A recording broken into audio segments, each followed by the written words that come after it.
Estamos hoy aquí en estas salas del Museo del Prado para recordar ese momento en 2006 cuando la Fundación de Amigos del Museo te invitó a venir a dialogar con él. ¿Cómo fue tu reto? ¿Cuál fue tu planteamiento en torno al lenguaje de tu obra? En el 2006 tenía una pregunta fundamental que la sigo manteniendo a día de hoy, y yo creo que esta fue la línea conductora de todo el proyecto. Esta pregunta es cómo aparecemos en el mundo, ¿no? Cómo aparecemos como imagen, cómo aparecemos como cuerpo. Me interesa mucho el sistema de representaciones, y en aquel momento yo trabajaba creando esculturas objetos que luego vestía o portaba un modelo y realizaba esta acción performativa en un plato fotográfico. Y entonces de esta manera yo cambiaba el comportamiento del cuerpo y por lo tanto cambiaba su acción y cambiaba como la percepción del mundo, la cognición que tenemos del mundo. Y esto es una línea que he continuado con el proyecto para el Prado. Luego, a la par, en ese momento, sobre el 2000-2006, tenía la mirada muy centrada en el entorno doméstico. Y me interesa mucho el entorno doméstico por cercano y cómo invisibiliza ciertos aspectos muy perversos e incluso abyectos, también diría.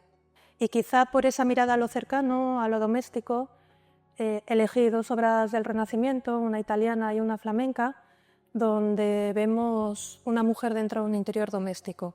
Y esta mujer siempre está serena, tranquila en el espacio, como ausente, ¿no?, de lo que ocurre en el exterior. Como en la Anunciación de Fra Angelico, que vemos a una mujer en su aposento, que es la Virgen María, y para mí yo creo que la perspectiva italiana es la que representa esa tranquilidad, ¿no?, ese silencio que aporta el espacio y que también enreda o rodea a la Virgen María. También muy interesante me parece, y que repite también con esta cualidad de la perspectiva italiana que a mí me interesa tanto, es otro momento anterior en el tiempo, que es la expulsión de Adán y Eva del paraíso, que está frente a la Virgen María, pero que ocupa un espacio más pequeñito, ¿no? Y bueno, este paisaje es increíble, ¿no? Donde se ven todas las florecitas, toda esta belleza. Es muy impactante la belleza de esta expulsión. El pelo del ropaje, como la ramita casi le anuda el vestido a Adán. Naya, es que tu trabajo artístico se caracteriza por la indagación constante. Tus obras nacen como de preguntas. Entonces, ¿te has planteado si alguna vez estas mujeres vieran tu obra, qué pensarían, ¿no?, de ese tratamiento de tus imágenes con respecto a ese diálogo presente-pasado? Sí, precisamente está muy bien lo que comentas, porque yo siento como una cierta conversación con las obras. Cuando yo vengo al Prado y empiezo a buscar con qué trabajos con qué obras me iba a relacionar, me di cuenta de que se establecía cierto diálogo, ¿no? Me da la sensación que las obras están presentes, ¿no?, como estás tú aquí conmigo.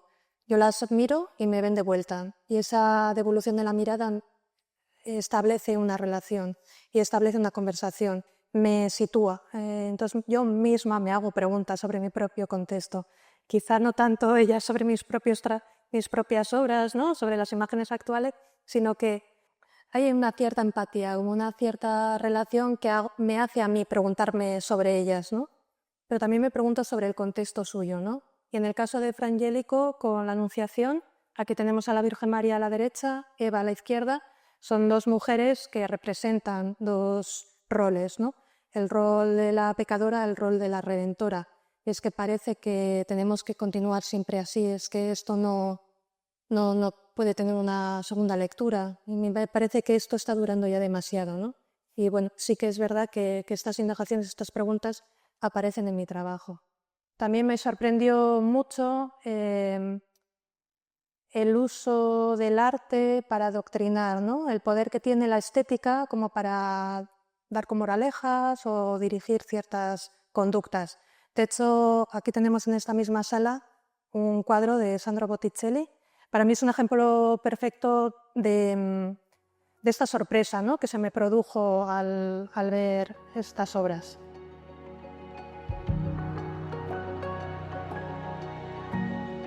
Sí, estas 3 tablas que vemos aquí en el museo, aunque en el origen fueron 4, es una obra de Sandro Botticelli que fue pedida para un regalo de bodas. Entonces a mí la historia de este cuadro me parece terrible, sobre todo para la poseedora del cuadro. Después de la boda lo tuvo toda su vida dentro del dormitorio, ¿no? Entonces te imaginas lo que es ver a diario un cuadro que te amenaza de esta manera, ¿no? Te amenaza con la muerte. Estos son unos cuadros bellísimos, también con una perspectiva, un uso de la perspectiva italiana donde todo está equilibrado, todos los colores, todo es bello, pero luego tenemos en las 3 tablas aquí presentes una mujer devorada por los perros. Y la historia es terrible y también es muy, muy adoctrinante, ¿no? Nastagio degli Onesti está dando un paseo por el bosque, ¿no? Pensando en el rechazo que tuvo de su amada, y se encuentra con esta aparición fantasmal, con este jinete que persigue a esta mujer, y resulta que él también la amó, su amor no fue correspondido, y la persigue, la mata, la da alcance, le quita el corazón y se lo entrega a los perros, ¿no? Y entonces el fantasma le explica a Nastagio que es un castigo divino, ¿no? Que es que a diario aparecen de esta manera. Entonces él lo aprovecha a su favor para invitar a su amada a un banquete, y en el banquete, al aparecer esta terrible escena, claro, la amada acepta, ¿no? Entonces, que esto sea un regalo de bodas a mí me escandaliza, ¿no?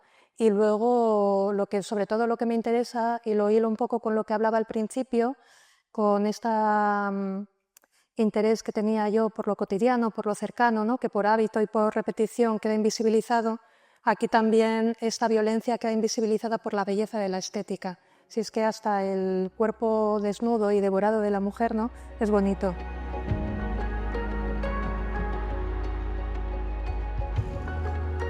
Volviendo a Fra Angelico, te quería enseñar un objeto que hice, que es una medalla, que es una réplica de la parte donde aparecen Adán y Eva siendo expulsados del paraíso.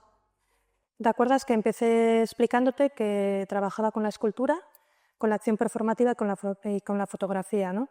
Utilizo esta medalla para interpelar, para preguntarme sobre este adoctrinamiento y sobre esta continuación de roles. Bueno, realmente esta medalla fue consecuencia de una lectura.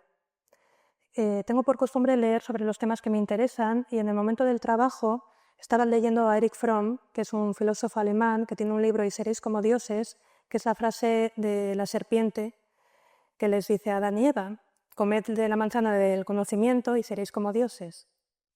Pero la tesis de Erich Fromm, al contrario de asignarles o considerarles como los primeros causantes del mal del mundo, los considera como los primeros revolucionarios, los primeros librepensadores. Y me gusta mucho más esta lectura, ¿no? Mi abuela tenía por costumbre llevar una medallita del Niño Jesús y de la Virgen María, pero yo quise hacer una declaración, ¿no? Una declaración a favor del libre pensamiento, y por eso hice esta réplica. Es una medalla de plata con baño de oro, donde vemos el paraíso, a Adán y Eva. ¿Y qué relación tiene la medalla con la fotografía que realizaste? Sí, para el trabajo que titulé Eritis Sucutei, ¿no? Haciendo esta referencia a la frase de la serpiente, vestía a una mujer con esta medalla. Pero esta mujer no está sola en la composición fotográfica que yo presenté. Hay 2 mujeres haciendo referencia a Eva y a la Virgen María. Estas mujeres visten con 2 camisas que también confeccioné para la ocasión, de gasa negra, y también, además de repetir la composición formal, la organización formal, repito 2 arcos, los 2 arcos tan distintivos de la arquitectura que vemos en el cuadro.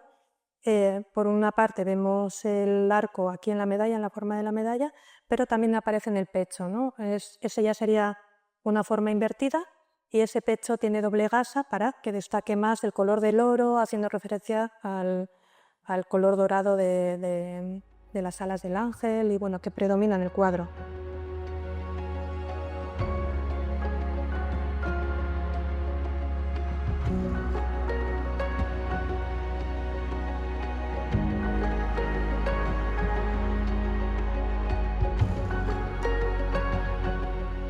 Sí, mira Inés, como en Frangélico, en esta segunda obra que tomé de referencia, también tenemos una mujer dentro de un espacio doméstico, en este caso es Santa Bárbara, que también está leyendo, tranquila, serena, junto al fuego, sin importarle lo que está pasando fuera, que a través de la ventana vemos la construcción de la torre donde la van a encerrar, ¿no? Entonces ya hay un cruce temporal, de la misma manera que ocurre en Frangélico, y ya vislumbramos su destino.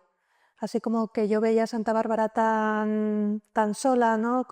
Tan frágil ante ese destino, en mi proyecto pues planteé, también por esa empatía que siento con los personajes, pues planteé introducir una mujer contemporánea que leyera con ella y que no estuviera tan sola, ¿no? En el espacio. Pero además, Naya, en ese juego de temporalidades introduces a una mujer actual en esta confrontación que haces con estas dos tablas, pero la propia tabla del seguidor de Maestro de Flimail tiene también dos momentos diferentes, ¿no? Para mí estas dos tablas, esta obra es puro misterio. Bueno, en primer lugar porque vemos dos tablas y en realidad son tres, originariamente eran tres piezas y falta la parte central. Entonces ya la falta ya supone un misterio, ¿no? Una especulación, una duda, algo que nunca sabremos qué fue. Luego, por otro lado, el uso de la perspectiva flamenca también me parece muy interesante, que por contraste al de la italiana, según Keith Moxie, que es un historiador, que le llama la perspectiva empírica, y dice que podemos atender la piel de los objetos. Y si te fijas en todos los objetos que aparecen aquí, por ejemplo, en el aposento de Santa Bárbara, no es una mirada unitaria. La perspectiva flamenca no organiza el espacio para que lo puedas ver de una vez, sino que cada objeto tiene su propia inclinación, su propio punto de fuga. Vemos el florero, ¿no? La silla con otro punto de fuga, tienen una exquisitez en el detalle inmensa, y entonces esto lo que nos hace es casi poder experienciar desde dentro el cuadro. Tiene como temporalidades, ¿no? Como si pudieras, requiere de tu atención, requiere de tu tiempo. No lo puedes ver de una vez, te tienes que ir adentrando poco a poco y es como si te pidiera tiempo, si te pidiera transitar, y eso es lo que pasa en estas tablas, ¿no? Hay mucho tránsito, porque además de esta cuestión singular de cada objeto, a mí me parece muy interesante la cuestión de las vistas, de las ventanas. A través de las ventanas, como por ejemplo en Santa Bárbara, vemos un jinete, vemos a gente caminando, subiendo por el monte, el camino va más allá, se mete detrás de las montañas. En la tabla donde aparece San Juan Bautista también vemos más casas, más vida, ¿no? Hay múltiples historias. Y luego, además de ver, ¿no? Estas tablas nos enseñan, pero también nos ocultan. Por ejemplo, aquí junto a San Juan Bautista hay un muro, ¿no? Ya esa vista está parcialmente partida. No podemos ver el total de la vista. También la pared de madera que está dentro de este aposento de San Juan Bautista no llega hasta arriba, sino que nos deja ver un espacio vacío, pero un espacio que también tiene ventanas y puertas entreabiertas, ¿no? No sé, me parece como que nada está cerrado en este trabajo, en estas tablas, ¿no? Que todo son como posibilidades, nada está definido. Incluso el banco de Santa Bárbara tiene un respaldo que me encanta, que se puede mover dependiendo de donde quieras estar. O incluso los personajes centrales, ¿no? Están fuera de la composición, están cortados, que a mí me parece algo bastante extraño, ¿no? Parece que se dirigen a esa tabla central que falta. Y luego, por supuesto, está el espejo convexo, ¿no? De San Juan Bautista, que es un espejo como ese ojo que todo lo ve, ¿no?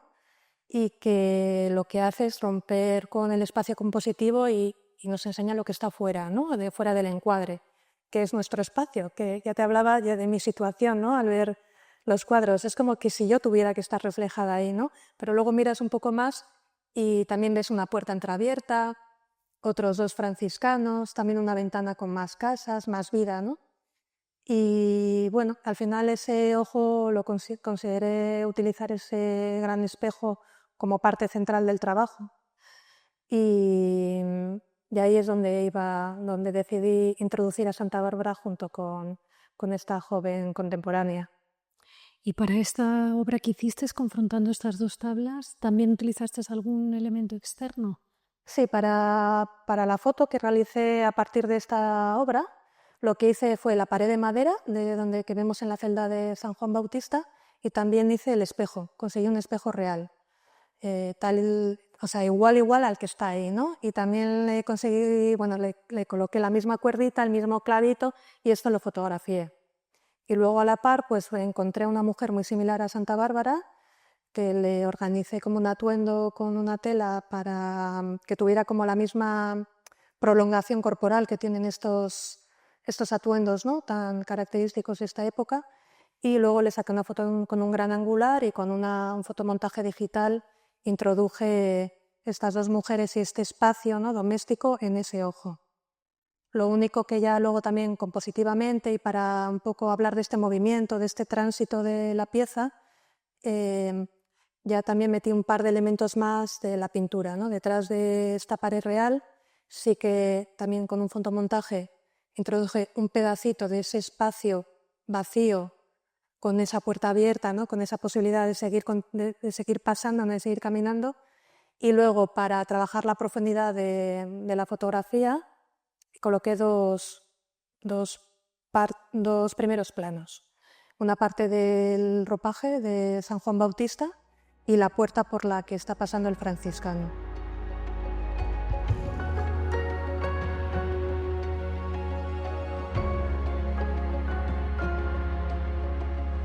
Bueno, pues tanto esta obra como Eritis y Cudey, que hemos visto antes, para mí son una interpelación, porque mi relación con el Prado es como un lugar de encuentro, ¿no? Quizá no con el pasado, sino con el presente. Yo al menos acudía al Prado para contemplar no lo que fue, sino para recorrer un territorio que me reconfigura, que me mira y que me exige tomar posición. Y en esta relación yo creo que nos redefinimos y también te transformas, ¿no? Para mí ha sido una experiencia muy enriquecedora.